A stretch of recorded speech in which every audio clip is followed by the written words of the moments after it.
Hello guys, welcome to my channel. তো আজকে সকাল থেকে আমি আমার ব্লগটা স্টার্ট করছি। এখন তাড়াতাড়ি ব্রেকফাস্ট বানাবো, কারণ ত্রিনিশার আজকে অনলাইন ক্লাস শুরু হয়ে যাবে। চলো আগে ব্রেকফাস্টটা বানিয়ে নিই। তো আজকে ব্রেকফাস্টে বানাবো হচ্ছে সাম্বার বড়া। তো যার জন্য দেখো, আগের দিন রাত্রে আমি বিউলির ডালটাকে ভালো করে ভিজিয়ে রেখেছিলাম। সকালবেলা উঠে জলটাকে ঝরানোর জন্য একটা ছাঁকনির মধ্যে রেখে দিয়েছি। এরপর ধরো মিক্সিং বোলে আমি ডালগুলো সব দিয়ে দিলাম। এর সাথে দিলাম কাঁচা লঙ্কা, আদা আর নুন সামান্য দিয়ে এবার এটাকে ভালো করে আমি ব্লেন্ড করে নেব। তো ডালটাকে আমি জল ছাড়াই ভালো করে স্মুথ একটা পেস্ট বানিয়ে নিয়েছি। এরপর অন্য একটা পাত্রে আমি ডালগুলোকে ভালো করে ফেটিয়ে নিয়েছিলাম। তো ভালো করে ফেটাতে হবে। দেখো ফেটানো হয়ে গেলে দেখো জলের মধ্যে একটুখানি দিয়ে দিলে দেখো জলের উপরে ভেসে উঠবে। এর থেকে বোঝা যায় যে ডালটা আমার ভালো করে ফেটানো হয়ে গেছে। এরপর আমি বড়াগুলোকে এবার ভাজবো। তার জন্য দেখো বাটিতে জল নিয়ে নিয়েছিলাম। এবার জলটা দিয়ে ভালো করে হাতের মধ্যে লাগিয়ে নিতে হবে, নালে কিন্তু বড়াটা হাতের সাথে লেগে যাবে। তো ভালো করে হাতের মধ্যে জল লাগিয়ে তারপরে বড়া দিয়ে মাঝখানটাকে একটু আঙুলের সাহায্যে ফাঁকা করে দিয়ে তেলের মধ্যে ভেজে নিলেই তৈরি হয়ে যাবে আমাদের সাম্বার বড়া। তো দেখো এবার এরকম প্রত্যেকবারই যখন আমরা বড়াটাকে দেবো তখন প্রত্যেকবারই এই প্রসেসেই করতে হবে। হাতের মধ্যে জল নিয়ে তবে কিন্তু বড়াগুলোকে তেলের মধ্যে দিয়ে দিতে হবে। তো এক এক করে আমি এবার আমার বড়াগুলোকে ভেজে নিই। কিছুক্ষণ সময় নিয়ে এপিট ওপিট করে ভেজে বড়াগুলোকে লাল লাল করে ভেজে দেখো তুলে নিলাম। চালের গুঁড়ো ছাড়াই কিন্তু বড়াটা আমার খুব মুচমুচে হয়েছিল আর ভেতরটা খুব সফট হয়েছিল। আর বড়ার সাথে খাওয়ার জন্য বানিয়েছিলাম সাম্বার ডাল। তো সাম্বার ডালের মধ্যে এখানে আমি ভেন্ডি, গাজর আর লাউ দিয়েছিলাম।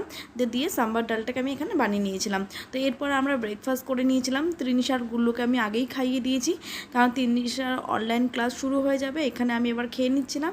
দেখো ত্রিনিশা এবার রেডি হয়ে গেছে অনলাইন ক্লাসের জন্য। ও এখন নিজে নিজেই অনলাইন ক্লাস করবে, যেহেতু ও আগেও অনলাইন ক্লাস করেছে। ও জানে কিভাবে কি করতে হবে, তাই ও নিজেই নিজের ক্লাস করে নিচ্ছে। তো ত্রিনিশা এদিকে ক্লাস করছে, এদিকে দেখো আমি রান্নাবান্না শুরু করে দেব। আর সকালবেলা ঘুম থেকে উঠে যখন আমি ব্রেকফাস্ট বানাচ্ছিলাম তখনই আমি একদিকে ভাত বসিয়ে দিয়েছিলাম। তো দেখো ভাতটা আমার হয়ে গেছে। এরপর আমি এখন ভেন্ডি ভাজা করব। তার জন্য দেখো ভেন্ডি নিয়ে নিয়েছি আমি। এবার ভেন্ডিগুলোকে ভালো করে ধুয়ে ভেন্ডিগুলোকে আমি কেটে নেব। তো ভেন্ডিগুলোকে কাটতে কাটতে আমার মনে হলো যে শুধু ভেন্ডি ভাজা করলে হবে না, ভেন্ডির সাথে একটু আলু দিলে কিন্তু আরও খেতে কিন্তু বেশি ভালো লাগে। তার জন্য দেখো এখানে আমি আলু ছাড়িয়ে নিচ্ছি।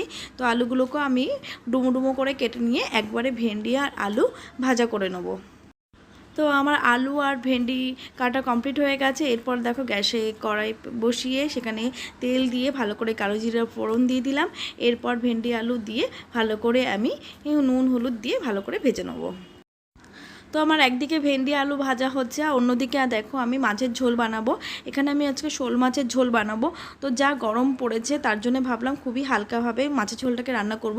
তো ভাবলাম বাটা মশলা দিয়ে রান্না করি, একটুখানি জিরা বাটবো আর একটুখানি আদা আর একটুখানি সামান্য 2-3টে লঙ্কা নিয়ে ভালো করে আমি বেটে নেবো। তো জিরা বাটা, আদা আর কাঁচা লঙ্কা বাটা দিয়ে আমি এখানে আলু দিয়ে মাছের পাতলা একদম ঝোল বানাবো।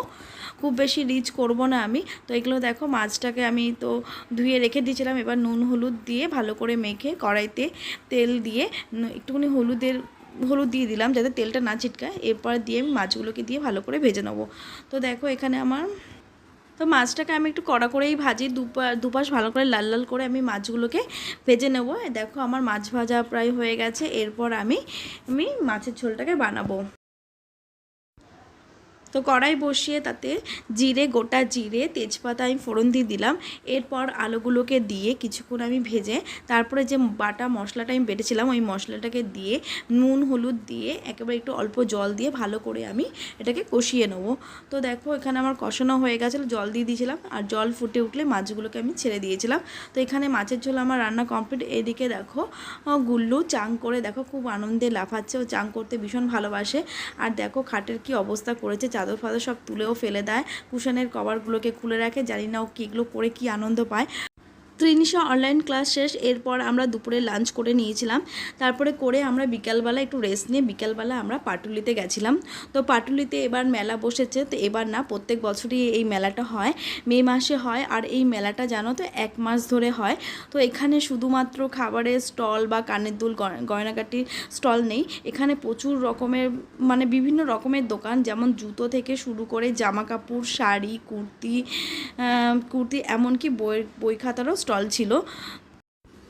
এই প্রথম আমি পাটুলি মেলাতে গেছিলাম, এর আগে আর কোনোদিনও যাইনি। অনেকবার শুনেছি পাটুলি মেলার কথা, কিন্তু এই ফার্স্ট আমি পাটুলি মেলাতে গেছিলাম। এত বড় মেলা, ঘুরে প্রায় হাঁপিয়েই যাচ্ছিলাম। তো এখানে সবচেয়ে যেটা বেশি ভালো লাগলো শাড়ির স্টলগুলো। এখানে প্রচুর জানো জামদানি শাড়ি এসেছিলো, যেগুলো একদম বাংলাদেশের অরিজিনাল হাতে তৈরি করা হ্যান্ডলুম শাড়িগুলো ছিল। তো শাড়িগুলো কিন্তু খুব সুন্দর ছিল, কালেকশান এদের দারুণ ছিল। তো তারপরে মেলায় গিয়ে তো গুল্লু দেখো এখানে একটা বল কিনেছে, বল নিয়ে খেলছিল গুল্লু আর ত্রিনিশা। তো এরপর আমরা একটুখানি ঘুগনি খেয়ে নিয়েছিলাম, আমি আর ত্রিনিশা দুজনে মিলে। আর আমরা কিছু বাড়ির জন্য কিছু জিলেপি কিনেছিলাম আর বাদাম ভাজা কিনে তারপরে আমরা বাড়ি চলে এসেছিলাম। আজকের এই সারাদিনের ব্লগটা কেমন লাগলো তোমাদের অবশ্যই আমাকে কমেন্ট বক্সে জানিও। আর ভালো লাগলে আমাদের চ্যানেলটিকে সাবস্ক্রাইব করে আমাদের পাশে থেকো। আর এরকম মজার ভিডিও দেখতে হলে কিন্তু আমাদের সঙ্গে তোমাদের থাকতেই হবে। তো দেখা হচ্ছে নেক্সট ব্লগে। আজকের মতন টাটা।